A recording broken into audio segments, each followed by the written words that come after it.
I've become convinced that if we as individuals are going to grow in the grace, knowledge of Jesus Christ, that if we as a church family are going to lean into the grace and the truth and the life and the love of our Savior, we have to do and we have to understand discipleship differently than we presently do.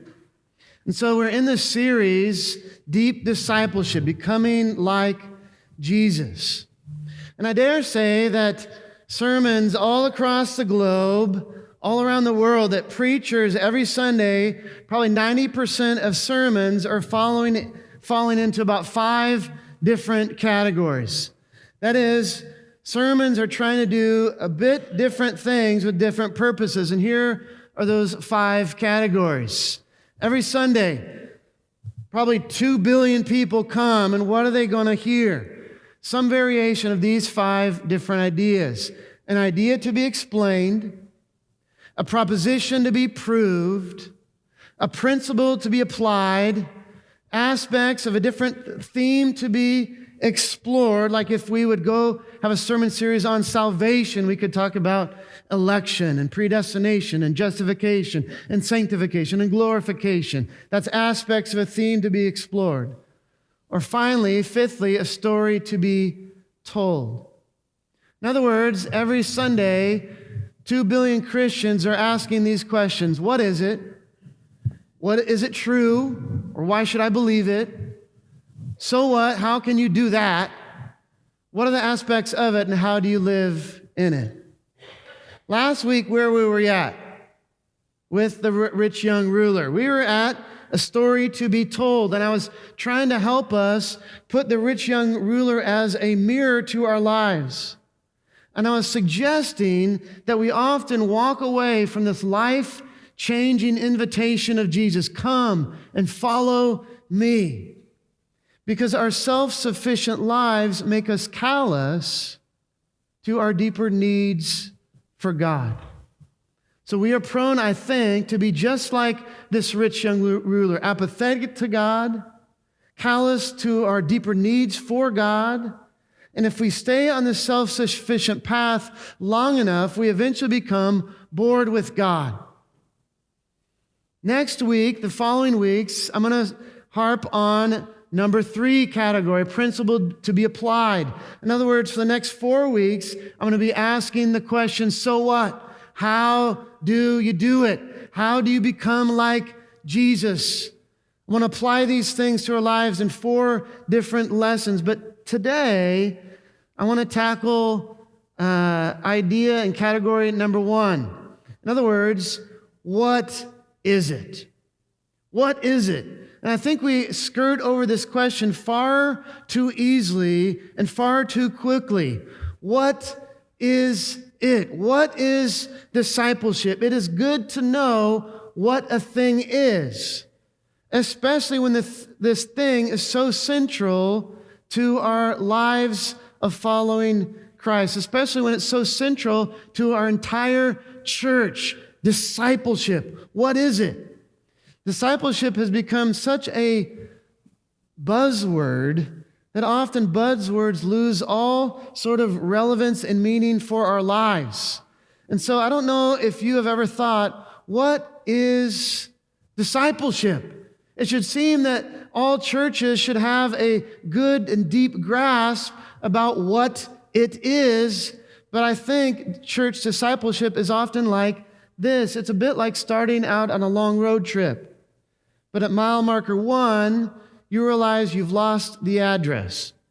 So you have no clue where you are going.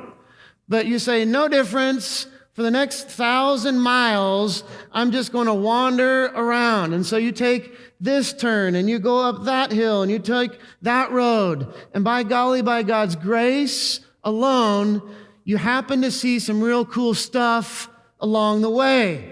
Right? You come to church, you do worship, you're in this group, or you come to this event. But maybe, just maybe, in the back of your mind is the lingering question, am I really on the path? Am I really on the right road of discipleship. Discipleship seems too important for me to not know if I'm really following Jesus and living a life of discipleship. And some folks, because they do not know the destination, after a while they eventually become restless because a long journey to nowhere at the end of the day seems rather pointless and futile. That is, without knowing the defining marks of discipleship, without knowing the goals of discipleship, the whole journey can be rather pointless. Why am I even bothering with this? Added to this confusion, there's a lot of confusion about what discipleship is. There's a lot of different methods. There's a lack of basic clarity about what is disciple. What is a disciple? Some approaches to discipleship do this. Hey, I'm just going to fill your heads with a bunch of knowledge. And so you think, oh, I guess discipleship is just knowing a lot of things in the Christian life. Maybe that's discipleship. And then someone else comes along and says, no. Discipleship is about a relationship. And they say, it basically like 6 guys getting together on a Sunday night watching football. If those guys are all Christians, that, the discipleship just sort of happens. It's like spontaneous combustion. It just sort of magically appears in your life. And you're thinking, man, that sounds pretty good too. If St. Pat Mahomes is playing. So today, I want to say this. There's a basic lack of clarity about what it is. And so today, I want to give you the simplest sermon that I've preached in a very long time. And some of you are saying, it's about time. The simplest sermon, because I want to be very, very clear. I want everyone going home in their cars saying, that was so simple, yet it seemed to come from the Word of God. Wouldn't that be great if we could be very, very clear about a very, very important issue? Have you noticed that sometimes there might be this thing happening in our culture that's a big thing, and we haven't been very clear about what it is? That leads to a few problems. Can I have an amen? Amen. So today, very simple, even though we know that this is a very, very hard thing to live out, this life of following Jesus. So I want to give you 3 defining marks, and then I want to give you 3 goals of discipleship. The 3 defining marks are this: discipleship is rational, discipleship is relational, discipleship is missional. First, discipleship is rational. Being a disciple means embarking on a quest to be a lifelong learner. How do I get at that idea? The very word for disciple in the Greek means pupil, apprentice, student, and learner. In other words, those disciples on the Sea of Galilee were signing up for a lifelong adventure of being students and apprentices of Jesus, people who are teachable, people who are curious about who God has revealed himself to be. I don't know about you, but I still remember the best piece of marriage advice that I ever received was from Larry Crabb about 11 years ago. He told me this: be curious about your wife. Be a student of your wife. It's also been the hardest advice I've ever received. Because however many years God gives Lisa and I, there will still be layers of Lisa to unravel and to know. And so part of my job as a husband is to be curious about my wife. I can't serve her. I can't love her if I don't know her. If there's not a deep knowledge of her, I can't live out being a faithful and good and loving spouse. I should be very curious. Of all the subjects that God would place before me, my wife is at the very, maybe not the first, but second on the list. I should be very curious about her if I want to know her and love her. And so it is with God. We are to be curious in being an apprentice and a pupil of Jesus. We are to have a humbleness about us. God, I don't know everything. Please teach me. You begin to think, well, if Jesus taught his disciples about God, about prayer, about the kingdom, about obedience, about faith, and he used parables and stories and sermons and every manner of things, then Jesus knew that there was a rational aspect to our life of discipleship. And so discipleship is rational. Second, discipleship is relational. If I would ask 100 Christians, why did Jesus appoint the 12 apostles? What would you say? Some of you are thinking, oh boy, he's just stopping. He doesn't usually do that. That's making us nervous. You could say, well, maybe he chose the 12 to start the church. What else? Make disciples, heal the sick, spread the love of God embodied by him. But in Mark 3, Jesus actually gives us the reason. He goes up on a mountain. Luke's gospel adds that Jesus spends the whole night in prayer. And many people think, well, he was praying for who he was going to choose. Who are the 12 apostles going to be? And this is how Mark 3 puts it. And he appointed 12, whom he also named apostles, so that they might, what? Be with him and send them out to preach. The first task, the central task, the most important task, the task from which all others flow is this: to be with Jesus. And so some of you very cynically could be, are you saying, Pastor, that discipleship is not rocket science?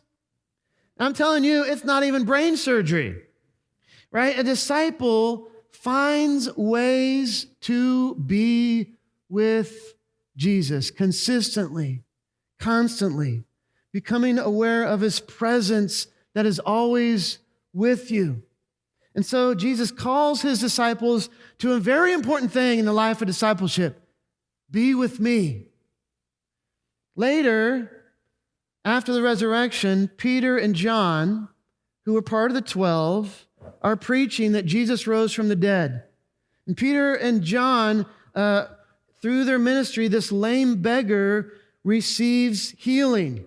And the Jewish council has these rebels arrested and brought before them. And even there, Peter starts to preach salvation to this Jewish council. There is no name under heaven given among men by which we must be saved.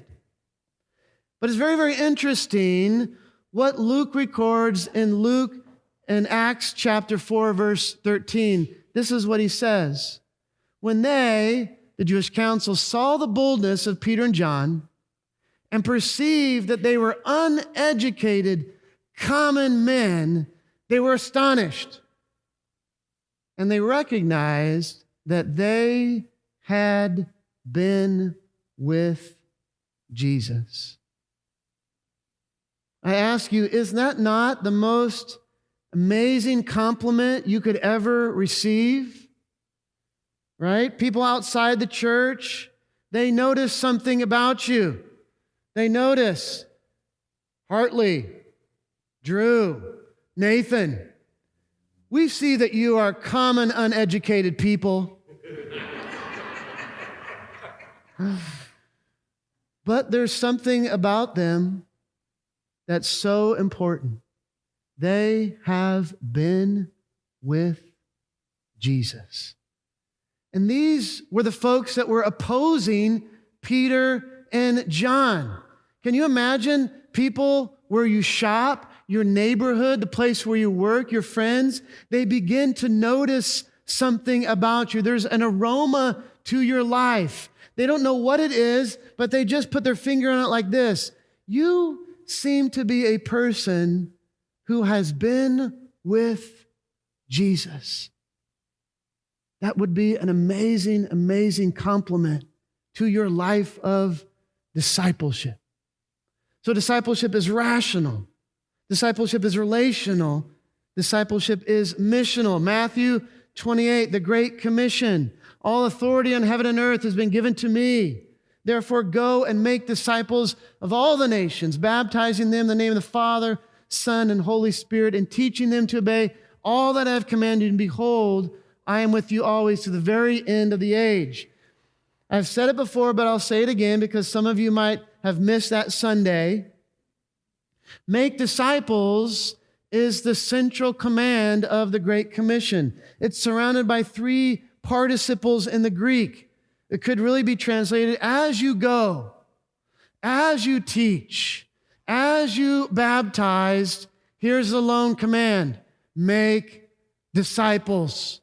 This is the clearest instructions for the post-resurrection disciples. Make disciples. That's the lone command of the Great Commission. But here's what's also interesting to notice about that command.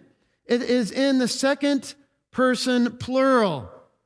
If Jesus was saying this in the South, he would have said it like this: all y'all make disciples of me, right?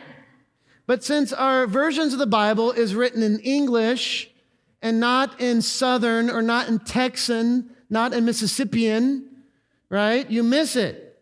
But the point is this: all the disciples were given the command that day to make disciples. And so if we want to be a Great Commission church, if we want to be Great Commission Christians, if we want to obey the last words of Jesus, if we want to be true disciples of Jesus, then we are all called to make disciples. Every single disciple, every single Christian has a calling on their lives to make disciples. When I counsel a young person who is asking, what should I do with my life? Should I go here or should I go there? Should I marry this person or that person? All that is secondary because we all have an overbearing command, a commission. Make disciples. If you go to that college or that, if you marry this person, you're still going to have this central calling to make disciples. Not just Peter, as the leader, is called to make disciples. Not just the inner three, Peter, James, and John.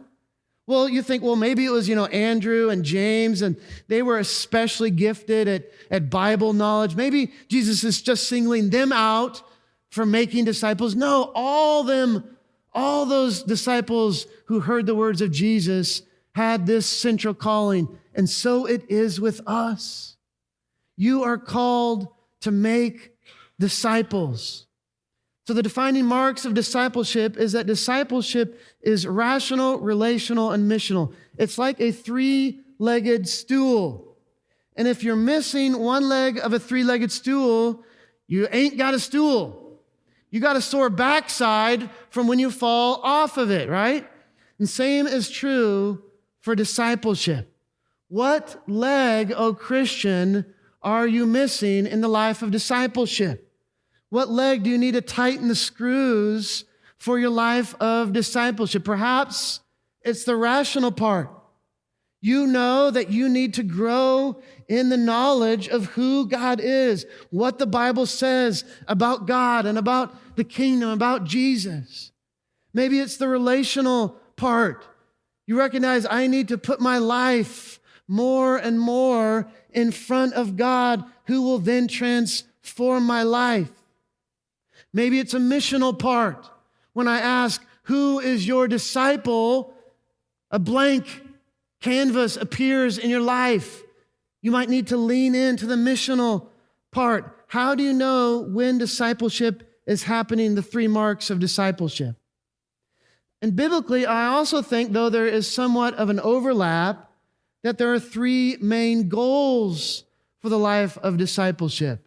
In other words, what are we to pursue as we follow Jesus? How do we know we're on the road? Let me give you three main images for the goals of discipleship. An image, a fruit, and a multiplication. Can you get this? There will be a quiz on the way out. Image, fruit, multiply. Those are the three images, which are the three goals of discipleship. The first goal of the life of discipleship is to reflect an image. And you know you don't see an image in the watermelon. If I have to spell this out anymore for you, come up afterwards. I will take my belt off and whip you, right? That wasn't in the notes. Genesis 1, God says, "Let me make man in our image after our likeness." So God created man in his own image. In the image of God, he created him. Male and female, he created them. Let me tell you this, friends. If you are not astonished by that, it only means you have grown accustomed to it and callous. You've heard it way too many times. Genesis 5, just a few chapters later, Moses uses similar language again. He says, when God created man, he made him in the likeness of God. Male and female, he created them. When Adam had lived 130 years, he fathered a son in his own likeness, after his image, and named him Seth. And you think, wow, it's pretty easy to believe that Seth was made in the image of his physical father, Adam. Like begets like. But then you notice Genesis is saying something revolutionary and something ridiculous if you think about it. Moses is using the very same words to describe the relationship of the God of the universe, the God who made galaxies, supernatural God, to a natural human being. The infinite God places his stamp, his very image upon finite creatures. So when Philip says to Jesus many, many years later, "Lord, show us the Father," what does Jesus say? "Don't you know, Philip? Anyone who has seen me has seen the Father." In other words, Jesus is saying, Philip, if you look carefully at me, you will have seen the Father, since I am the Father's perfect image. There's no better way of seeing God than to look at Jesus the Son. And so Paul in the New Testament indicates that this image of God needs to be restored in us, since it was damaged at the fall, so that we are transformed to be who we were created to be. And don't you understand that in our world, millions of people are spending millions of dollars trying to be who they were created to be. They're at the self-help section of the bookstore. Do bookstores still exist? They're on web pages. They're going to self-help rallies and seminars to be who they were created to be. And they miss this, because here's God's solution. If you want to be who you're created to be, you are made to reflect an image. And the image you can see so clearly is Jesus Christ. Paul says that Christ is the image of the invisible God. And so a couple places in Paul, he puts the cookies on the bottom shelf. Romans chapter 8. This is often called the golden chain of salvation. He talks about predestination and justification. There's this golden chain all the way to glorification. But in the midst of that, he gives you a purpose that should define our lives of discipleship. He says this, "For those whom he foreknew, he also predestined," what? "To be conformed to the image of his Son." He says it again, 1 Corinthians chapter 3, verse 18. "And we all who with unveiled faces contemplate the Lord's glory are being transformed into his image."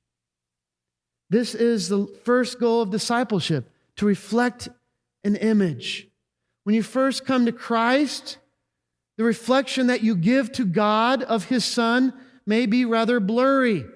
It might be like one of those circus mirrors that you go and you look at yourself and you're like, whoa, I put on some weight here.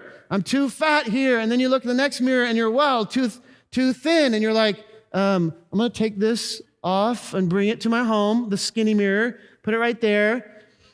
But that's really the goal of discipleship, that progressively, from when you come to Christ to after years of on this road of discipleship, that slowly but surely, when God would take this mirror and he would look at your life, what does he want to see? He doesn't want to see just Jason in the flesh. He wants to see his own face, Jesus' face reflected in my life. And so it is with the life of discipleship. The first goal of discipleship is to reflect an image. The second goal of discipleship is to become a watermelon. Second goal is to bear fruit. Now, you could get at this second goal of discipleship in many different places in the Bible. James, the epistle would say it like this: faith apart from works is dead. Paul would say it a little differently. Paul would say it like this: you are his workmanship, created in Christ Jesus for what? For good works. Or you could say it the same way Jesus said it in John chapter 15. Jesus says, I am the vine, you are the branches. Whoever abides in me and I in him, he it is that bears much fruit. And then Jesus says this: there's a way that you have in your life to prove to be my disciples. Oh, I can prove to you, Jesus, that I'm a disciple? That would be interesting to know. This is what he says in verse 8. By this my Father is glorified, that you bear much fruit, and so prove to be my disciple. Fruit bearing, in other words, is intrinsic to following Christ. Fruit bearing is an essential goal of discipleship. Fruit is not an optional extra or maybe like an appendix to the life of discipleship. It's not an added bonus for only those super special Christians. It's the life of every Christian. We are all called to become watermelon, to be fruit-bearing disciples, right? It's essential to our nature. A couple months ago, I planted 3 papaya trees, even though everybody says, the sprinkler is going to kill them, just don't water. I was like, I'm going to take my own test with this, $60, bam. By golly, they are growing. And the sprinklers aren't killing them. But if they started to die, what would I do? Whoosh! I would kill them. Sound effects are $5 at the door, right? I would want to prune them so that they actually bear fruit.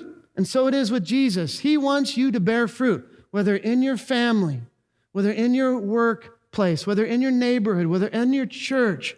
Fruit bearing is an essential part of following Jesus. Third goal, the life of discipleship, is to know math, right? This is giving you, some of you, PTSD, right? I can tell.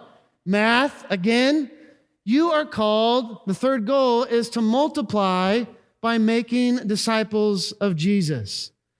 Drew read Matthew chapter 4, which really can be likened to a mini commentary on the life of discipleship. I could have just preached this one verse and described the whole life of discipleship. You can break it down. Let me get the next slide. Follow me. What does that imply? It implies a relational connection to Jesus. In other words, Jesus is saying, I want you so close to me that when I stop, you stop. When I go, you go. Follow me is this relational connection that we all should have to Jesus. And then Jesus says, follow me, I will make you. In other words, you don't transform yourself. You probably already know this, because if you have a bad habit, you can't even stop, chewing your toenails. You're like, who chews their toenails? There are some of you out there, I know, in a crowd this size. At least some of you are chewing your fingernails or having some other bad habit, and you're like, oh, I just can't stop eating or doing this or whatnot. You can't even change yourself. Jesus is the one who always transforms your life. And so you're called to what? Put your life before God again and again so that He will do His transforming work. Follow me. I will make you fishers of men, which implies that this ministry of multiplication is part and parcel of the discipleship call. And so a disciple is this, one who follows Jesus intimately, embraces a surrendered life to the transforming work of Christ, and one who lives a life multiplying that makes disciples of Jesus. So I ask you again, who is your disciple? Who are your disciples? Where is multiplication happening in your life? You see, the disciples of Jesus that received these words, come follow me, I will make you fishers of men, there on the Sea of Galilee. None of them were like this. Okay, Jesus, I'm going to sign up for the image part, but I'm really just going to say I'm a hard no on the fishers of men part. Just got to be upfront about you.